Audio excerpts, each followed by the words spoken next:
Whenever you see them, that's Wine, basically... wine. Sorry.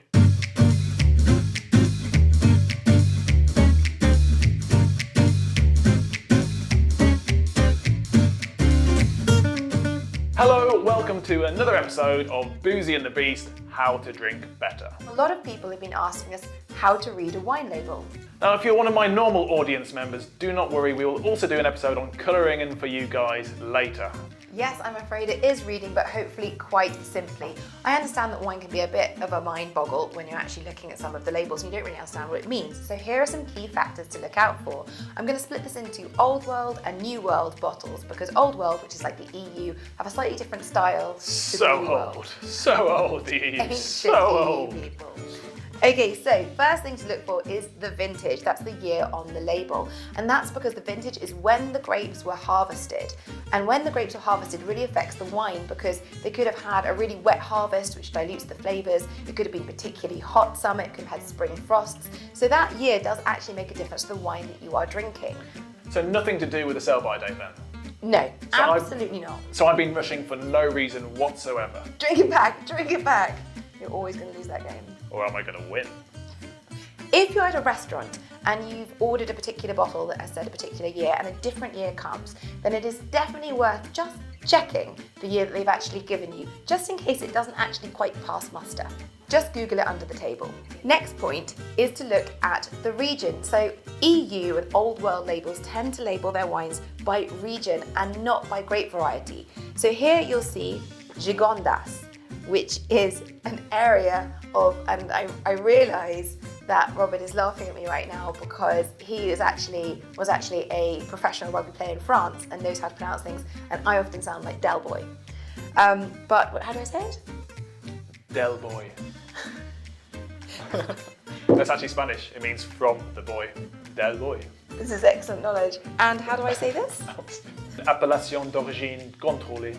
So basically, these appellations, whenever you see contrôlé, protégé, in Italy it's a DOC or a DOCG, in Spain you've got the DO, I mean there's a whole range of them. Anyway, the appellation, however you'd like to say it, this controls or protects the grapes in each different region, generally in Europe, and therefore to know what grapes are in your wine, you're going to have to know what grapes are actually allowed in the region.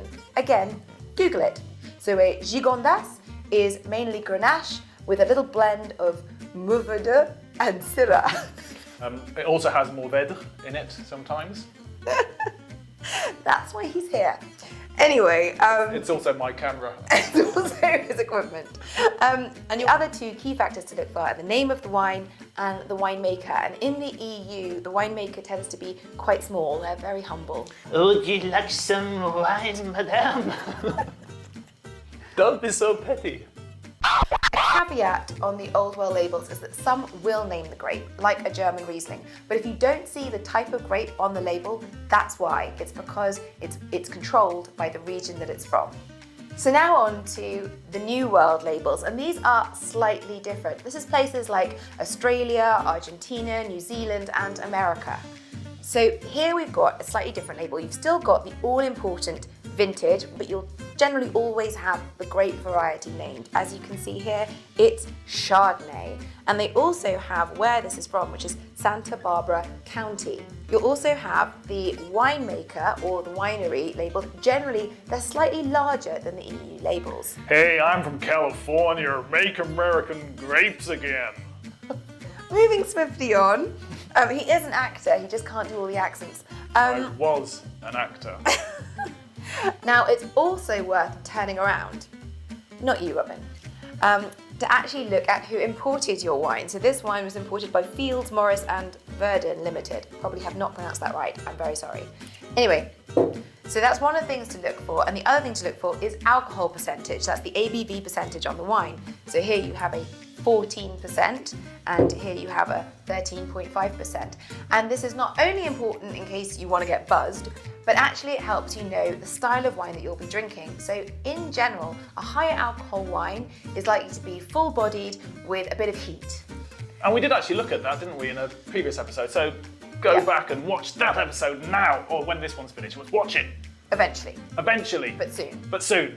Okay. Carry on. Whereas wines that are lower in alcohol will tend to be slightly lighter bodied. And if you have a bottle that's 11% or lower, well, sugar is converted into alcohol. So if it's not that alcoholic, then it might have some residual sugar left in it and therefore be a little bit sweeter.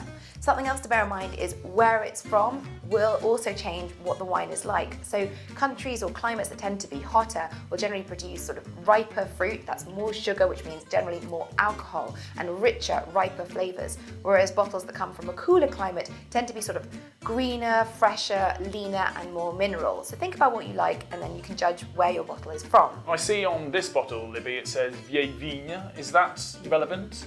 It is, yes. If you see a vieille vigne or old vine on any label, then that means that they come from older vines. And that generally means there's a lower yield with more concentration of fruit flavours. So there'll be less wine, but with more concentration of flavours. It's generally seen as a good thing. Less wine, more concentration, less wine. And finally, I mentioned before looking at the importer, and this, as well as the producer, is quite useful because if you're drinking quite a few bottles and you start to realise that they're all coming from the same importer, then it's likely that you have the similar palate to them, and you're probably going to like some other stuff that they do. So that means I should enjoy cycling, dancing the can-can and permanently smelling of garlic then, Libby? I think you already do. Oof. So thanks a lot, Libby. That seems a lot clearer. I hope these are some simple tips to help you read a wine label better. And if you do have any other questions, then please do contact us. And we fully approve of Duncan messages. Except Matthew, please do not send any more of those photos.